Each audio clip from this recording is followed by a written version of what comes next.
बोली शंकर भगवान की जय, बोली पार्वती मैया की जय। और आई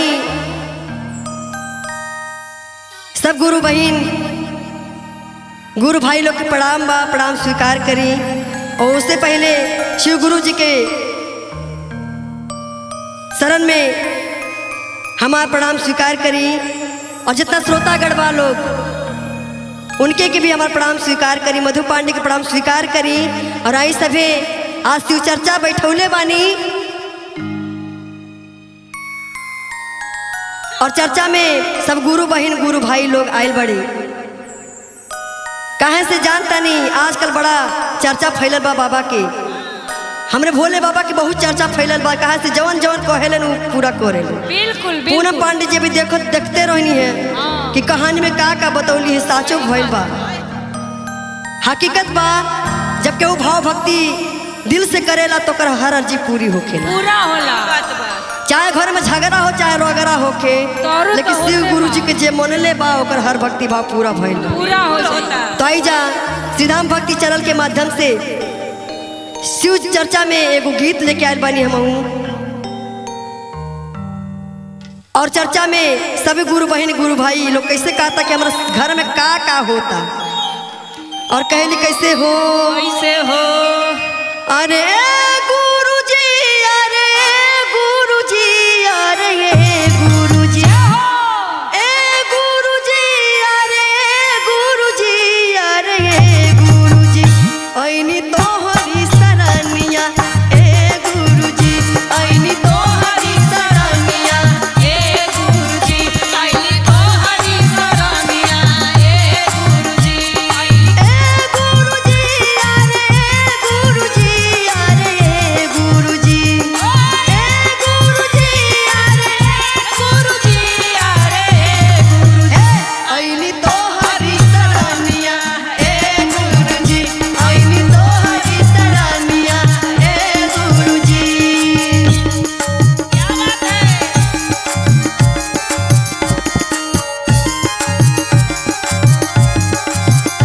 बार मौसी ओहो ओहो, जय भोलेनाथ, कृपा करो हो। ऐसे पूनम जी के कइले बा, कैसे हो करा कृपा, तारा धर बाबा, काया प्रसाद हो।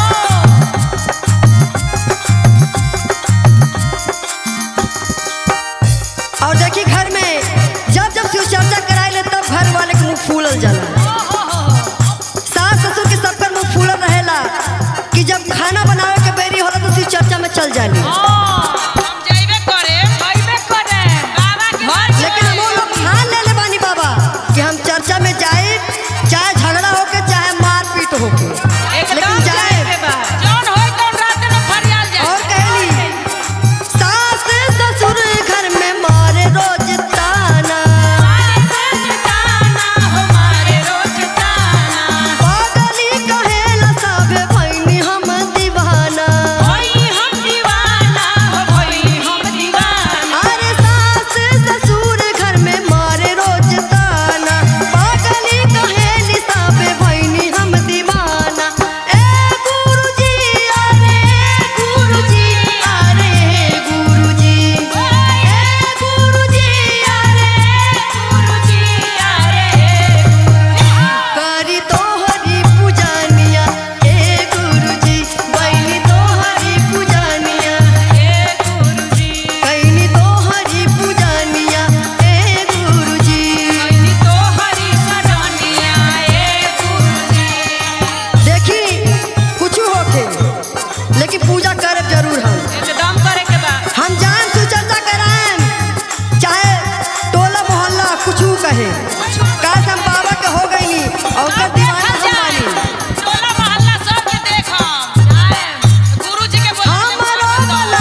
और कोरे का हो सकी एकदम चले के ठीक है तनी नु एकदम जीरा हिलावे के बा मिलावे के बाद एको जिला बचे के ना चाहिए ना बची हो और घर घर में शिव चर्चा कराए और घरे घरे होई और देखा जे ढेर पीटीआर के जरूर कराए और देखिए हमारी प्रियंका बहन पूनम बहिनी और हमारे कविता बहिना और राजू बाबा भाई चर्चा कराए में हुआ चाहे कितना मार मेहरारू कितना मारे एकदम लेकिन वो चर्चा कराए और राजू बाबा के हम बोला जरूर से एकदम और प्रियंका बहन प्रिया बहन के बोलाए एकदम आई जा हमनी के नाचब जगाई जा अरे जा बने जिया शिव चर्चा कराइब घर परिवार सब का के समझाइब अरे जा बने जिया शिव चर्चा कराइब घर परिवार सब का के हम मनाइब ए गुरुजी अरे गुरुजी अरे गुरुजी ए गुरुजी गिरी तो हरी तरनिया ए गुरुजी गिरी तो हरी तरनिया गिरी तो हरी तरनिया ए गुरुजी गिरी तो हरी तरनिया गायब तो हरी भजनिया ए गुरुजी गायब तो हरी बोल शंकर भगवान की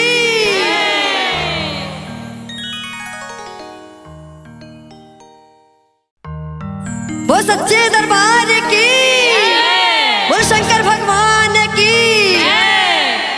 आई जा हम मधु पांडे सबसे पहले शिव गुरु जी की बहुत बहुत प्रणाम स्वीकार करी और हमारे गुरु बहन गुरु भाई की भी मधु पांडे की तरफ से बहुत बहुत प्रणाम स्वीकार करी और जितना हमारे श्रोतागण बा रोआ लोग के बहुत बहुत प्रणाम स्वीकार करी और आई देखी हमो पहले शिव चर्चा में जात रहनी लेकिन मजाक उड़ावत रहनी कि लोग का झूठल बा का करता का होता ही कुल तो गलत बात बा लेकिन जब देखने कि शिव चर्चा के नाम लेके लोग बड़ा खुश रहता अच्छा तो हमरो बुझाइल करे लागता हमो के कुछ करे के चाहिए जब भाई इतना चर्चा फैलता तो कुछ बात के थोड़ी चर्चा होला हमो गईनी चर्चा में शिव गुरु जी के चर्चा सुनने के लोग कहा था दया बरसावे ले नमन करावे ले चर्चा करी जितना जितना बाटे रहुआ उतने चर्चा हो कि उतने पर्चा बटी बहुत कृपा बा उनकर तो आज हमारा मन करे कि चलिए हम जितना गुरु बहन गुरु भाई लोग बड़े सब करा भी चली तनी यही बहाने हम चर्चा करी शायद कुछ कृपा बरसी बाबा के बहुत बढ़िया कहनी है बाबा ढेर बरसावा था ऊपर से बम गोला देखी जब भाव भक्ति रहेला तो बरसेला बिल्कुल बिल्कुल और चलिए यही श्रीधाम भक्ति चैनल के माध्यम से आज हम बाबा के चर्चा करे आयल बानी जितना लोग श्रीधाम भक्ति चैनल देखा था सब केहू सब्सक्राइब करी शेयर करी कमेंट करी जरूर देखी कहाँ से बहुत कुछ रोज देखा था नहीं चर्चा होता और चर्चा में बहुत कुछ मिला था बहुत कुछ हर हर महादेव तो आई गाना के माध्यम से कहले कैसे हो अरे रहिया निहारे सिसिया जय हो अरे धैली धिया नमा कहिया ले आई बाय शिव गुरु कि कहिया ले आई बाय शिव गुरु हमरो गानमा कहिया ले आई बाय शिव गुरु हमरो गानमा कहिया ले आई बाय शिव गुरु रहिया निहारे सिसिया रहिया निहारे सिसिया धैली धिया नमा कहिया ले आई बाय शिव गुरु कि कहिया ले आई बाय शिव गुरु हमरो गानमा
पहले मधु पांडे के शिव गुरु चरण में प्रणाम बा। प्रणाम स्वीकार करी और सभी गुरु बहिना गुरु भाई के चरण में प्रणाम बा। और आइए शिव चर्चा में सब केहू बैठल बा और बाबा की चर्चा करता। और आइए ये चर्चा में एगो बहुत भाव से एगो गीत लेके आयल बनी। शिव जी की चर्चा में भाव बा कैसे कैसे बा हो? अरे मनवा में शिव गुरु के धियनवा धराय बहिनी, ध्यानवा धराए बहिनी। अरे लावा गाई इलायची से पूजनमा कराय बहिनी।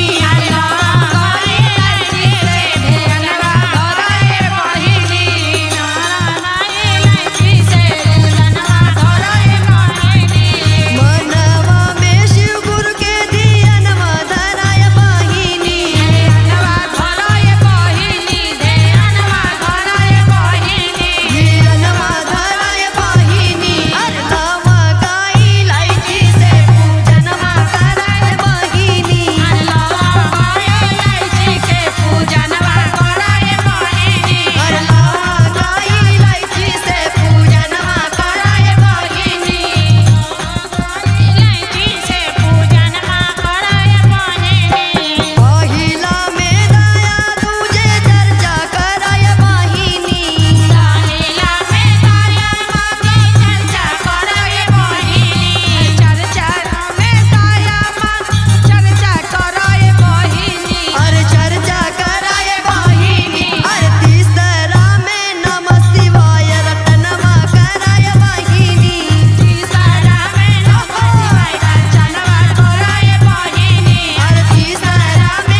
बियाह होला होला तो सबसे पहले हल्दी गीत गावल जाला। काहे से सबसे पहला रस्म होला हल्दी गीत। जब लड़की के हल्दी लागी तब वो आगे ओकर बियाह हुई।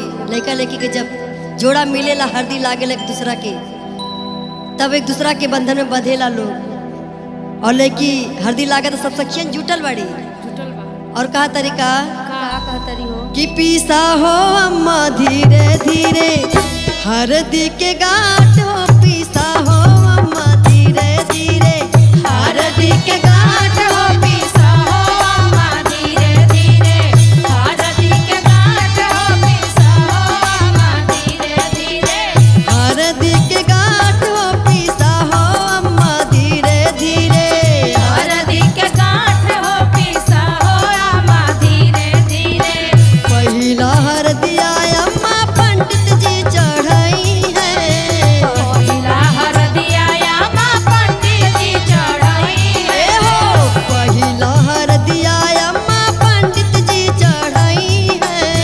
पहिला हरदिया अम्मा पंडित जी चढ़ाई है तब तू चढ़ैया अम्मा, तब तू चढ़ैया अम्मा पापा जी के साथ हो, पीसा हो भाभी धीरे धीरे हरदी के गांठ हो, पीसा हो भाभी धीरे धीरे हरदी के गांठ हो, पीसा हो भाभी धीरे धीरे हरदी के गांठ हो, पीसा हो भाभी धीरे धीरे दूसरा हरदिया भाभी पापा जी चढ़ाई है। दूसरा हरदिया भाभी पापा जी चढ़ाई है हो दूसरा हरदिया भाभी पापा जी चढ़ाई है। दूसरा हरदिया भाभी पापा जी चढ़ाई है तब तू चढ़ैया भाभी, तब तू चढ़ैया भाभी भैया जी के साथ हो, पीसा हो दीदी धीरे धीरे हरदी के गांठ हो, पीसा हो दीदी धीरे धीरे हरदी के गांठ हो, पीसा हो दीदी धीरे धीरे हरदी के गांठ हो, पीसा हो दीदी धीरे धीरे तीसरा हरदिया दीदी भैया मोर चढ़ाई है। तीसरा हरदिया दीदी भैया मोर चढ़ाई है हो तीसरा हरदिया दीदी भैया मोर चढ़ाई है।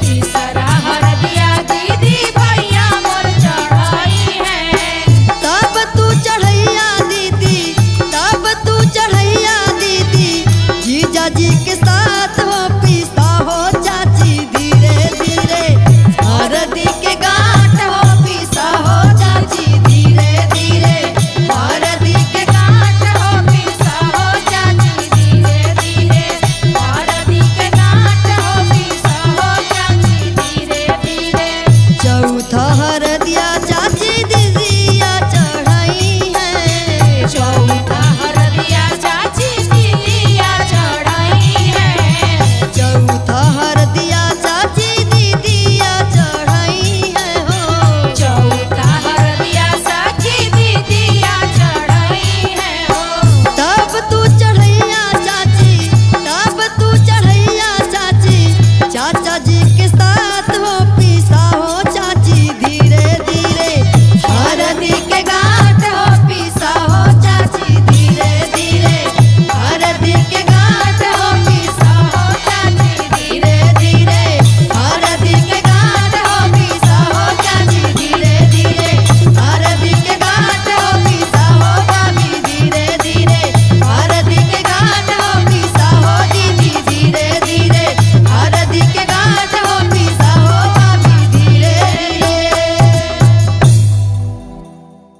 बोले शंकर भगवान की, बोली गौरा मैया की। और आई हम मधु पांडे आर शिव चर्चा के बड़ा चर्चा होखता। बड़ी चर्चा बा हो और देखी श्रीधाम चैनल देखल ना भूलिया लोगन। केहू ना कैसे भूली। चर्चा वही पे ज्यादा चर्चा होता। पूरा गर्दा मचल बा शिव जी के चर्चा से हो और जे चर्चा में नइखे बा वो श्रीधाम चैनल खोल के रोज चर्चा में जुड़ी तो बहुत कुछ मिली। मिलता बहुत चर्चा मिलता भजन मिलता और भजन मिलियन में का जाता, कहता मिलियन रही? में जाता भजन में का कहता रही गौरा मैया का हो? कहता रही हो? अरे शिव गुरु चले कैलाश की बुद्धिया पढ़ने लगी। क्या बात है? कि शिव गुरु चले कैलाश बुद्धिया शिव गुरु चले कैलाश दुनिया पढ़ने लगी। शिव गुरु चले कैलाश दुनिया पढ़ने लगी। शिव गुरु चले कैलाश दुनिया पढ़ने लगी। शिव गुरु चले कैलाश दुनिया पढ़ने लगी। गौरा जी ने बोई हरी हरी मेहंदी। हरी हरी मेहंदी हो हरी हरी मेहंदी। गौरा जी ने बोई हरी हरी मेहंदी। हरी हरी मेहंदी हो हरी हरी मेहंदी। शिव बोरा जय हो शिव गुरु जय हो शिव गुरु ने बोई दई पढ़ने लगी। भोले बाबा चले कैलाश दुनिया पढ़ने लगी। शिव भोला ने बोई दई भांग बुद्धिया पढ़ने लगी। शिवदानी ने बोए कैलाश दुनिया पढ़ने लगी। हो शिव भोला हो शिव गुरु हो शिव गुरु चले कैलाश बुद्धिया पढ़ने लगी। शिवदानी चले कैलाश दुनिया पढ़ने लगी। गौरा जी की जाम आई हरी हरी मेहंदी। हरी हरी मेहंदी हो हरी हरी मेहंदी। गौरा जी की जाम आई हरी हरी मेहंदी। हरी हरी मेहंदी हो हरी हरी मेहंदी। भोले बाबा जय हो भोले दानी जय हो भोले बाबा की भाग आई जांग बुद्धिया पढ़ने लगी। भोले बाबा चले कैलाश दुनिया पढ़ने लगी। भोले बाबा चलोई कैलाश बुद्धिया पढ़ने लगी। भोले बाबा चले कैलाश दुनिया पढ़ने लगी। गौरा जी ने काट लई हरी हरी मेहंदी। हरी हरी मेहंदी हो हरी हरी मेहंदी। गौरा जी ने काट लाई हरी हरी मेहंदी। हरी हरी मेहंदी हो हरी हरी मेहंदी। शिव भोले जय हो भोले दानी जय हो शिव गुरु ने काट लई भांग जय भोले शिव गुरु ने काट लई भांग दुनिया पढ़ने लगी। शिव गुरु चले कैलाश पढ़ने लगी। शिव गुरु चले कैलाश दुनिया पढ़ने लगी। गौरा जी ने पीस लई हरी हरी मेहंदी। हरी हरी मेहंदी हो हरी हरी मेहंदी। गौरा जी ने पीस लई हरी हरी मेहंदी। हरी हरी मेहंदी हो हरी हरी मेहंदी। शिव गुरु जय हो भोले दानी जय भोले शिव भोला ने घोट लई भांग चढ़ा चढ़ा लगी। शिव भोला ने घोट लई भांग दुनिया पढ़ने लगी। शिव गुरु चले कैलाश पढ़ने लगी। शिव गुरु चले कैलाश दुनिया पढ़ने लगी। शिव भोला चले कैलाश दुनिया पढ़ने लगी। शिव गुरु चले कैलाश दुनिया पढ़ने लगी। बोले शंकर भगवान की हर हर महादेव। प्रेम से बोलिए शंकर भगवान की जय मैया पार्वती की जय। आई ए श्रीधाम भक्ति चैनल के माध्यम से फिर से एगो हमार शिव चर्चा के भजन आइल बा। आप सबसे रिक्वेस्ट बा कि चैनल के सब्सक्राइब करी और ये भजन के अपन प्यार आशीर्वाद दी। देखिए एगो हमरे ऐसन शिष्या राजू बाबा हाजी पियर साड़ी पहिर के हाँ आ भोले बाबा के दुआरे बैठ के चर्चा करतिया सुनावतिया। जय हो जय हो। भोले बाबा से कहतरी कि ये भोले बाबा हे बाबा भाई एगो पियर साड़ी वाली आइल बिया। भक्त तो ढेरे बैठल बा, केहू लाल साड़ी पहिर ले बा, केहू पिंक पहिर ले बा, आ केहू पियर करिया मिला के कहतरी कि ये बाबा है पियर की साड़ी वाली पर नजर फेर दी। कहतरे कैसे हो कैसे हो कि भंगिया धतूरा लेके अरे सब कुछ पूरा लेके का करतरी का कि भंगिया धतूरा लेके अरे सब कुछ पूरा लेके कि चर्चा करेली ये दुआरी पियर साड़ी वाली चर्चा करेली अपना दुआरी पियर साड़ी वाली चर्चा करेली बाबा दुआरी पियर साड़ी वाली चर्चा करेली अपना दुआरी पियर साड़ी वाली शिव के करेली जय जयकारी पियर साड़ी वाली करेली दुआरी पियर साड़ी वाली क्या बात है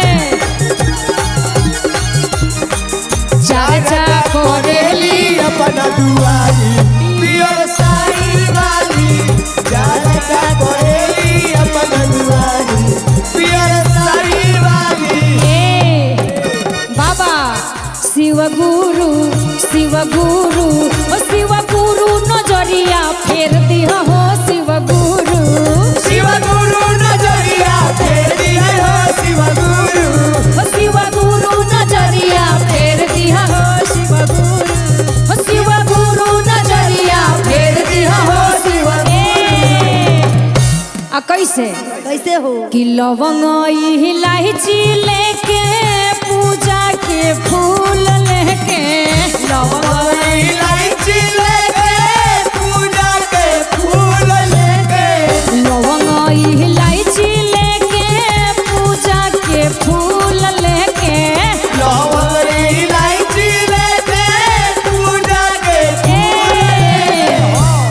कविता दीदी कि अरे बैठेली सड़िया सम्हारी कि है पियर साड़ी वाली ओ जय हो हर हर महादेव कैसे कि बैठेली सड़िया सम्हारी पियर साड़ी वाली बैठेली सड़िया सम्हारी पियर साड़ी वाली करेली शिव के जय जयकारी पियर साड़ी वाली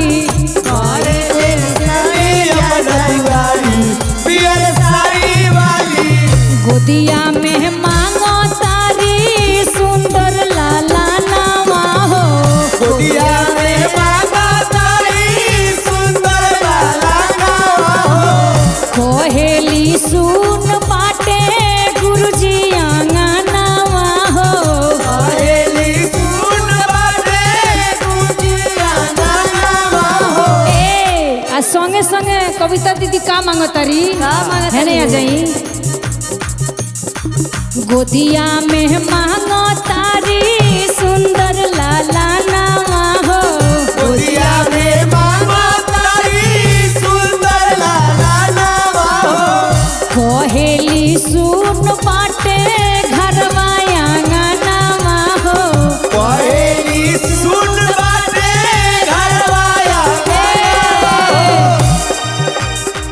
पूजा के सजवल बड़ी थाली पियर साड़ी वाली पूजा के सजौले बाड़ी थाली पियर साड़ी वाली पूजा के सजवल बड़ी थाली पियर साड़ी वाली पूजा के सजौले बाड़ी थाली पियर साड़ी वाली चर्चा करेली रोज दुआरी पियर साड़ी वाली चर्चा करेली रोज दुआरी पियर साड़ी वाली चर्चा करेली रोज दुआरी पियर साड़ी वाली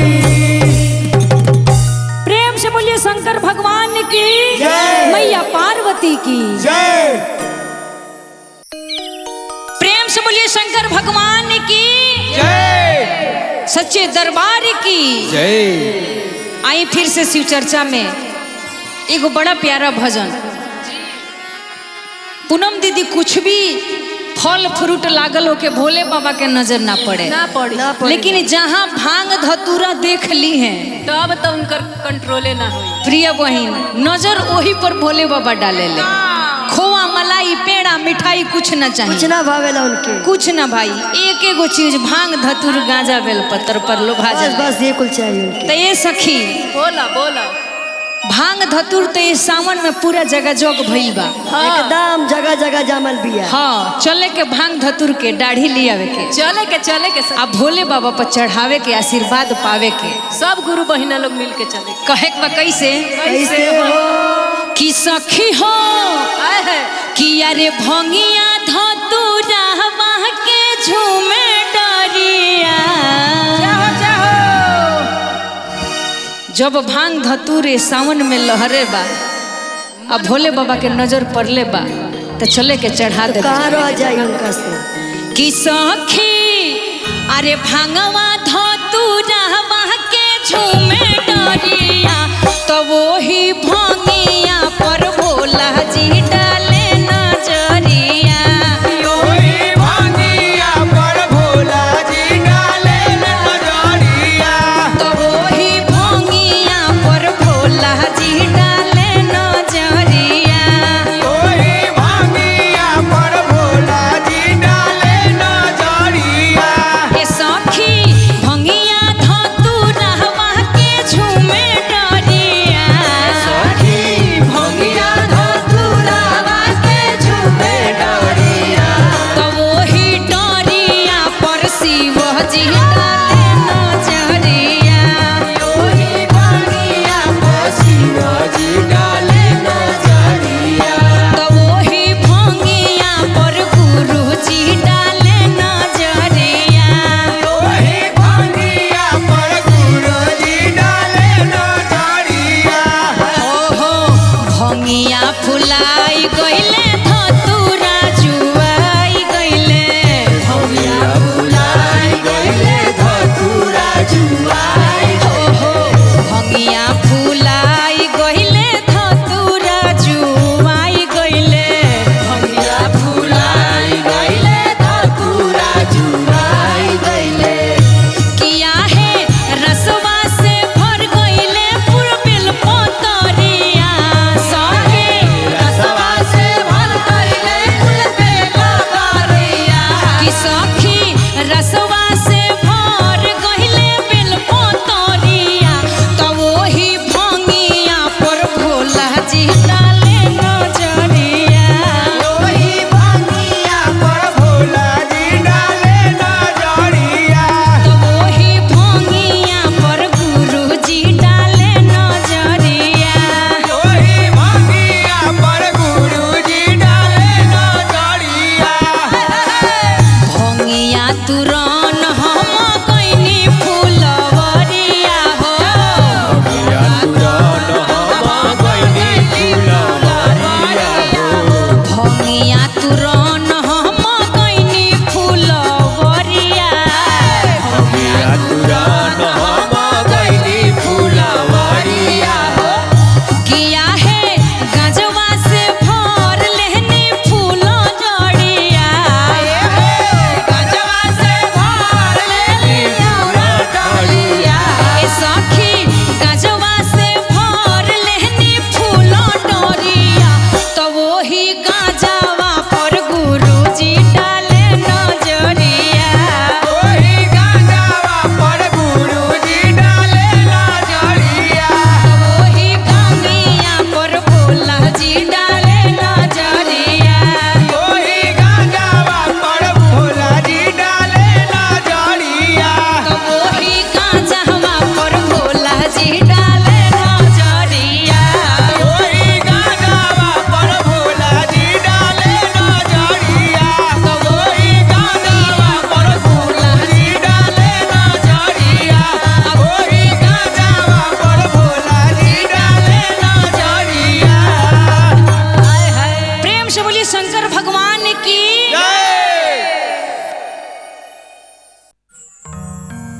प्रेम से बोलिए शंकर भगवान की। सच्चे दरबार की। जय। ए प्रिय बहनी बोला बोला जब तैयार होके चर्चा में गुरु बहिन लोग निकलेला हाँ तो ससुई बैठ के टुकुर टुकुर ताकेले ताकेली सब का कहले हो चल चलो चलो चलो चलो तारा हाथे ना लगी आरो पूछी साड़ी कहाँ से लैलो हो? कहाँ से लैलो कब खरीद के देलक हमर बेटा? तोहरे बेटा दिलो से बुढ़िया जब गुरु बहिन पतो तैयार होके चर्चा में निकलो तारी ससुई खिसियाइल बिया का कहती है कि कहाँ निकल गईली खाना के बनाई पानी के दी पहले हमरा के चाय बना के दे तब जाई तब तोरा चाय खाना सब दे तब जई है कहती है कैसे कहती हो कि अरे होई तो यार निकली कि अरे चर्चा में बहरिया हो तो सास ताके टुकुर टुकुर दुआरिये पर बैठे ले आ देखेले कहाँ जाता रू केकरा से बतियावती है कहाँ जाती है ओकरा के देखे दो मिर्चाई लगा दिया पार लेकिन जेकर नाथ भोलेनाथ हुआ नाथ कैसे होई कैसे होई हो कहती है कैसे कहती है कि अरे होई तो यार निकली कि अरे होई तो यार निकली अरे चर्चा में बहरिया हो तो सास ताके टुकुर टुकुर इसी हमरा बोरिया हो तो सास ताके टुकुर टुकुर खीसी हमरा ओरिया हो सास ताके टुकुर टुकुर खीसी हमरा बोरिया हो ससुर ताके टुकुर टुकुर खीसी हमरा ओरिया हो ससुर ताके टुकुर होई तो यार निकली चर्चा में बहरिया हो तो सास ताके टुकुर टुकुर इसी हमरा ओरिया हो ससुर ताके टुकुर टुकुर खीसी हमरा ओरिया हो ससुर ताके टुकुर टुकुर खीसी हमरा ओरिया हो ससुर ताके टुकुर टुकुर खीसी हमरा के हाथ में गाड़ी में कहतरी हो के ये दी है खाना बहू के ये दी है पानी कहिया दी है पानी हो कहिए दी है पानी कोहतारू चारा चामे हम जातो बानी हम जाते बानी हो हम जाते बानी के ये दी है खाना बहू के ये दी है पानी कोहेलू की चारा चामे हम जातो बानी बन गईनी शिव जी के बन गईनी शिव जी के हम हूँ पुजरिया हो तो सास ताके इसी हमरा ओरिया हो ससुर ताके टुकुर टुकुर सास हमरा ओरिया हो ससुर ताके टुकुर टुकुर खीसी हमरा ओरिया हो तो सास ताके टुकुर टुकुर खीसी हमरा ओरिया हो कि सास ताके टुकुर टुकुर ओ कहतरी ससुर का कहतरी आजुए छोड़ाए बहू तोहर रसलीला तोहर रसलीला हो तोहर रसलीला घूमतारू गावा गाई घूमतारू जिला घुमतारू जिला हो घुमतारू जिला आजुए छोड़ाए बहू तोहर रसलीला घूमतारू गावा गाई घूमतारू जिला घूमतारू मधुआ संगे घूमेलू कवितवा संगे पेन्ही साड़ी सोढ़िया हो तो सास ताके टुकुर टुकुर कहतरी का कहतरी कि हो प्रियवा संगे घूमतिया बिगड़ गई बिया आ कहती कि पूनमी मधुआ के संगत कइले भी कभी से चर्चा में जा छोरे मधु जी के कहत है कि शिव चर्चा में लिंग बड़ी सब ओकर संगे घूमत एकदम लिंग बानी लेकिन हम छोड़े अब भोला जी के सिंह पर चढ़ जाता है जल ढारे खातिर छोड़े साथे घूमतारी आ कोहेले गोरियावे ले हमरा के बबलू के बड़ी गाड़ी देवे ले। संगे जाती बोले दी हां बुढ़िया सूर्या के ताद कहली कहले झटलो से कहाँ घूमत हाँ लेकिन हई सुन ली कि अरे घूमता रे मधुआ संगे अरे घूमे ले पूनमवा संगे अरे पेन्ही लाल सड़िया हो तो सास ताके टुकुर टुकुर किसी हमरा बोरिया हो ससुर ताके टुकुर टुकुर खीसी हमरा ओरिया हो ससुरा ताके टुकुर टुकुर किसी हमरा बोरिया हो ससुर ताके टुकुर टुकुर खीसी हमरा ओरिया हो मलमा ताके टुकुर टुकुर किसी हमरा बोरिया हो ससुर ताके टुकुर खीसी हमरा ओरिया हो मलमा ताके टुकुर टुकुर आई केहू कितनो खिसियाई लेकिन हम गुरुजी के ना छोड़े अरे एकदम लीन हो जा शिव गुरु में लीन हो जा जय हो जय बोले दी बुढ़िया के जितना बोलिया चर्चा में लागल रही न छोड़ी नाम ध्यान लगले रही गुरुजी में। गुरु जी दया करिए चलो चलो प्रेम से बोलिए शंकर भगवान की जय मैया पार्वती की जय हो आई बड़ी अच्छा एह सावन के महीना आवे वाला बा हाय हाय हाय अगले महीना हो अब भोले बाबा के दरबार में सब लोग हरा हरा साड़ी पहिर के सावन में चली चली हरिहरे चूड़ी हरिहरे टिकुली एकदम साट के चलल जाई देवघर में टिकुलिया वो बाजी चेंज कर ले। हाँ वो बेरा चेंज हो जाई टिकुली सब लोग के हरिहर अच्छा साड़ी भी तो लागता सावन में हरिहर बड़ी पसंद आवेला कहे के बा कैसे कैसे हो कि अरे हरिहर टिकुलिया लहरदा कि टिकुली सटल है बानी जाओ जाओ हई सुनी पूनम दीदी का हो? कि यही रे टिकुलिया पर शिव के नमवा लिखल बानी बढ़िया से लिखाइए महादेव के फोटो होना चाहिए। प्रेम से बोलिए शंकर भगवान की तनी रउआ है नहीं आ जाए आ कोरस करो तनी हाँ ये तो दिक्कत हो जाई चल जाई कहे के बा कैसे कैसे? कि हरी हर टिकुलिया लहरदार टिकुली सटल है बानी हरी हर टिकुलिया लहरदार टिकुली सटल है बानी हरी हर टिकुलिया लहरदार टिकुली सटल है बानी हरी हर टिकुलिया लहरदार टिकुली सटल है बानी एही रे टिकुलिया पर शिव के नमवा लिखल बानी रे टिकुलिया पर शिव के नाम लिखल बानी एही रे टिकुलिया पर गुरु के नमवा लिखल बानी रे टिकुलिया पर गुरु के नाम लिखल दिल से कोहरी ले जय जयकार टिकुली सटल है बानी दिल से कारी ले जय जयकार टिकुली सटल बानी हरी हर टिकुलिया लहरादार टिकुली सटल है बानी हरिहर टिकुलिया लहरदार टिकुली सटल बानी जिभिया पर अपना शिव गुरु के नमवा रटल बानी जिभिया पर अपना शिव गुरु के नाम रटल बानी जिभिया पर अपना शिव गुरु के नमवा रटल बानी जिभिया पर अपना शिव गुरु के नाम रटल बानी सुने ले गुरु मोर पुकार टिकुली सटल बानी सुने ले गुरु मोर पुकार टिकुली सटल बानी हरी हर टिकुलिया लहरदार टिकुली सटल बानी हरिहर टिकुलिया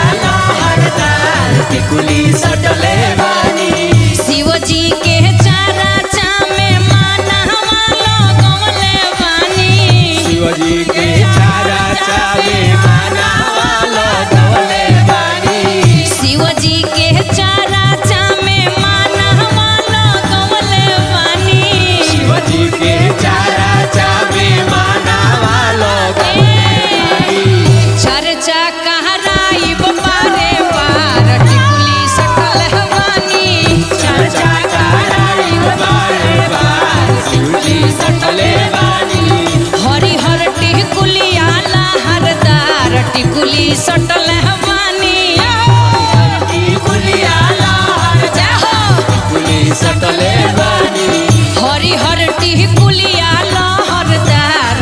टिकुली सटल बानी हरिहर टिकुली आला हरदार टिकुली सटले हरिहर टिकुली आला हरदार टिकुली सटल बानी हरिहर टिकुली आला हरदार टिकुली सटल बानी हरिहर टिकुली आला हरदार टिकुली सटल बानी। जय हो करदा। प्रेम से बोलिए शंकर भगवान की मैया पार्वती की जय। प्रेम से बोलिए भोलेनाथ की जय मैया पार्वती की जय हो। आज बहुत खुशी के बात बा। भजन तो बहुत भइल पूनम दीदी, बहुत भइल। आज एक असली चर्चा हम कहे जातनी, सच्ची घटना। देखी भक्ति कम करे बेस करे, लेकिन सच्चा मन से करे। सच्चा मन से कर। ऐसा ना कि बैठल बानी पूजा पर मन बा भूजा पर। ना ना ए में ठीक ना होला हो। 10 मिनट पूजा पाठ करी तो भगवान के याद करके करी। अब जय शिव रोटतनी आ मन बाजे शाम भइल बा चले के बा मार्केट में लिट्टी समोसा खाए के। लिट्टी समोसा ना मुर्गा मछली खाए के। अच्छा अच्छा। तो ई सब ना, भक्ति करी 10 मिनट करी 2 मिनट करी, सच्चे दिल से करी। बाकी पूरा दिन अपन काम करी, लेकिन मन सच्चा रखी। कहानी हो एगो पति देव रहले आ पत्नी रहली पूनम दीदी। औरतिया बड़ी चलाक रहे, जौन गुरु बहन रहली बड़ी चलाक रहली। पति देव उहे रंजीत खनिया सीधुआ रहले एकदम। हाँ हाँ बिल्कुल सीधा है। सीधा एकदम, ना कमास ना 1 रुपया ले आवस, दिन रात सुतर रहस। अभी वो सुतले बा। हाँ। जिलेबी खाने ना। पत्नी परेशान हो गईली, कहली कि देखी अब 1 गो बच्चा रह, 2 गो बच्चा भइल, 3 गो बच्चा भइल, अब ना कमाएम तो कब कमाएम। सही बात बा। कब कमाए, कब तक के सुतल रहे। ना भजन भक्ति करतनी ना पूजा पाठ करतनी, कुछ नहीं करत, दिन रात सुतर रहतनी। जय हो जय। कहले कि भजन भक्ति का होला हम नहीं जानत, पैसा कमाइल का होला, नौकरी चाकरी हम कुछ नहीं जानत। ओ देखो औरत का जानता जब कुछो नहीं खे जानता। औरत उब गई, कहलस कि इनकरा के आज घर से निकाल दे। निकालिए दे। खाना बनौलस, खाना के गईले ना देहली खाना, कहली कि तू घर से निकल जा। घर से निकाल देहली। और वो आदमी इतना आलसी, अब बस खाना 3 टाइम पर चाहिए। टाइम पर चाहिए, टाइम पर खाना चाहिए, टाइम से चाहिए। बस एक दिन के बात हो, जब घर से निकाल देली, बगल में एगो मंदिर रहे पूनम दीदी भोलेनाथ के, वो मंदिर पर चर्चा होत रहे। बताओ। ई जय गईले, रास्ता में देखले कि चर्चा पूजा पाठ होता, भूख तो लागले रहे, खड़ा हो गईले, सोचले कि कुछ मिल जाई, प्रसाद उरसाद तो खा ले पेट भर जाई। बस खाली अपने पेट भरे के हाल जाने, बस बच्चा का खाला कुछ ना। जब चर्चा खत्म भई, केला सेव अनार हाथ में प्रसाद मिलल, खैले, कहले कि तो बड़ी अच्छा बा। साधु जब नूजा से निकलल लोग कहले कि साधु बाबा हमके अपना साथे रख ली। ई तो बुझता रहे कि भाई सेव संतरा खाए के मिली 2 टाइम। कहले के हो जाम कोठे। हाँ अब का होता। साधु लोग कहल कि चलो कोनो बात ना, चलो भोलेनाथ के मंदिर में दरबार में तरह के लेके चलल जाई, लेके ले गई लो। लेकिन कहल लो कि एगो काम करे के पड़ी। हाँ। 2 टाइम बैठ के घंटा ओम नमः शिवाय जाप करबे के पड़बे करी। जब बाबा के साथ में रहे करे के पड़ी। ओम नमः शिवाय तो अब हमनी के साथ में जे रही गुरु बहन सब के ओम नमः शिवाय करे के पड़ी हो। कहले कि चलो भाई खाना भूखे रहला से अच्छा 1 घंटा बोल दे ओम नमः शिवाय। साकार ले गईले, कम पेट तो हमर भर जाई ओम नमः शिवाय करे से। ओम नमः से तो भरी कम से कम लगले ओम नमः शिवाय के जाप करे, सुबह 1 घंटा शाम के 1 घंटा। अब बढ़िया खाना वो मंदिर में मिले लागल, खाए लगले। आ जाता शिवरात्रि के टाइम, सुबह उठ के 1 घंटा ओम नमः शिवाय कह के खाना मांगे गईले। साधु बाबा लोग कहल कि आज खाना ना मिली आज रंजीत, आज शिवरात्रि हो, आज सब कोई उपवास करेला। सब के उपवास करेला। ई कहले शिवरात्रि का हो, कहले कि तारा ना बुझाई आज भगवान के दिन हो, आज सब लोग उपवास रही। कहले कि व्रत हम रही। तो मर जाए, हमरा तो खाना चाहिए। हाँ वो तो खाने पर जियस। हाँ, हमरा से शिवरात्रि करवेबू तो हम महारात्रि देखिए ना पाए। देखिए ना पाई। अब कहल गई कि ना आज खाना ना मिली, ना मिली। आज पूरा जगह कहीं एने खाना ना मिली, का ना बनी ना मिली, सब लोग उपवास करे।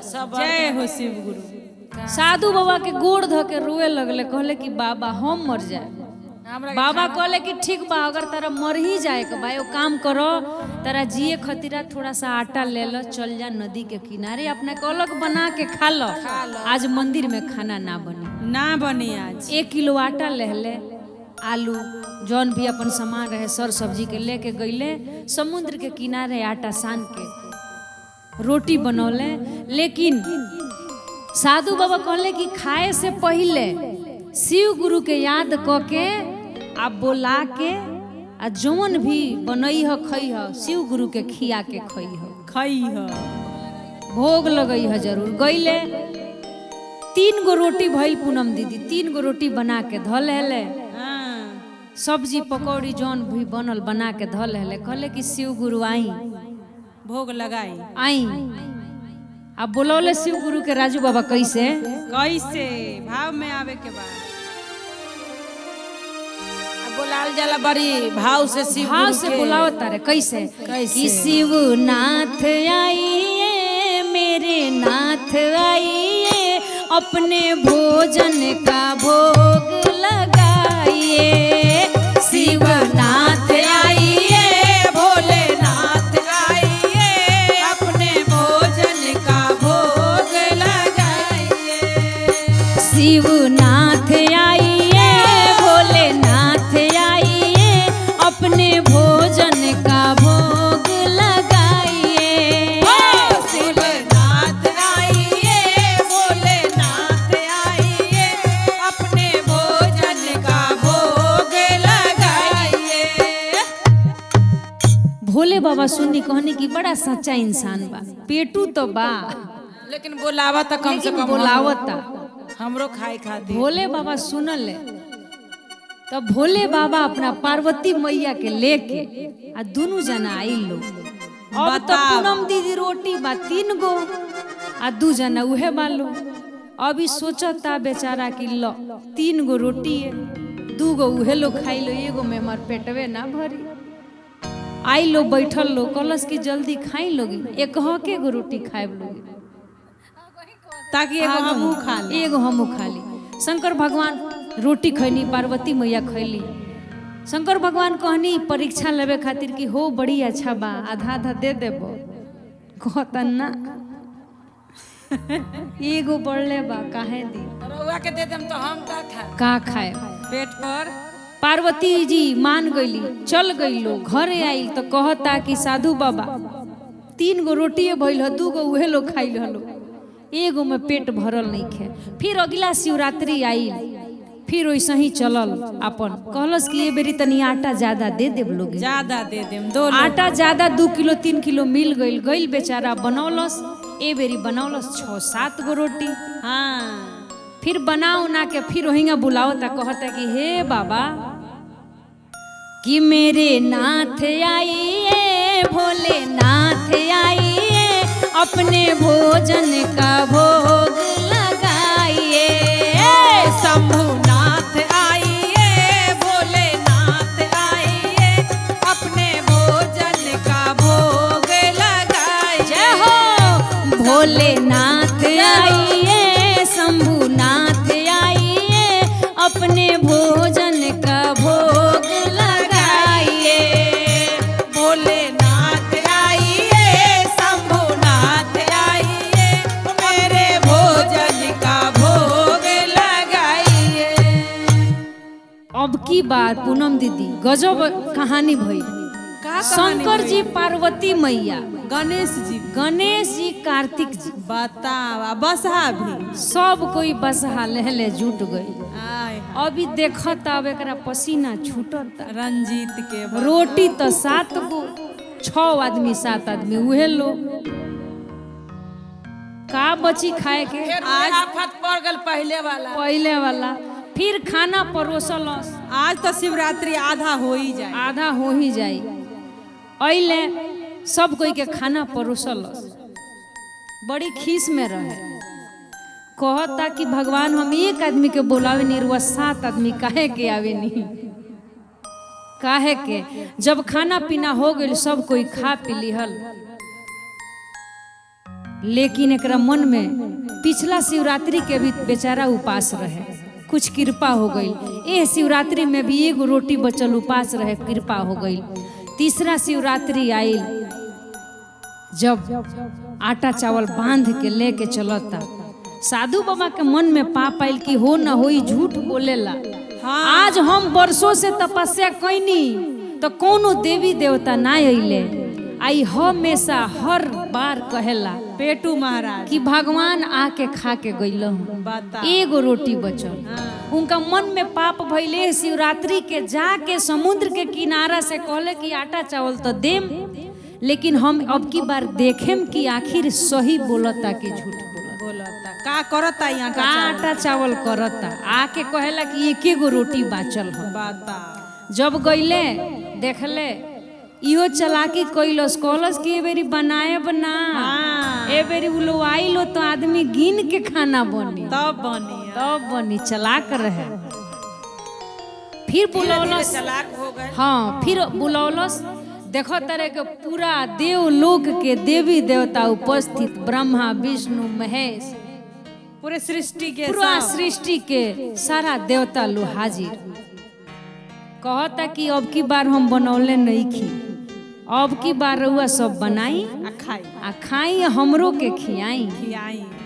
शंकर भगवान खुश भइले भक्त के सच्चाई देख के दिल साफ रहे के चाहिए। पार्वती मैया आटा सानतरी हनुमान जी समुद्र से पानी लेके आके देता रहे केहू लकड़ी तुरता पूरा देवलोक में हाहाकार मच गइल कि आज देवी देवता के हाथ से खाना बनता। एगो भक्त खतीरा एक भक्त बैठल बा खाना तैयार हो गई खुशबू एकदम स्वर्ग में गई इंद्र भगवान तक पहुंचल सारा देवी देवता लो हाजिर प्रसाद खातिर। हाँ। कि मैया पार्वती के हाथ से खाना बनल बा प्रसाद मिल जाओ। प्रसाद मिल साधु बाबा हाँ साधु बाबा देखो तारे साधु बाबा के कुछ दिखत नहीं खे। पूनम दीदी जब लगे अइले कहले कि रे ते तो रोज कहले कि देवी देवता आवेले कहाँ केहू बा केहू नहीं खे। कलश की देखी ओदे पार्वती जी ओदे शंकर भगवान है दे सारा देवता ओकरा के लौकत रहे बाकी केहू के नहीं खे दिखत।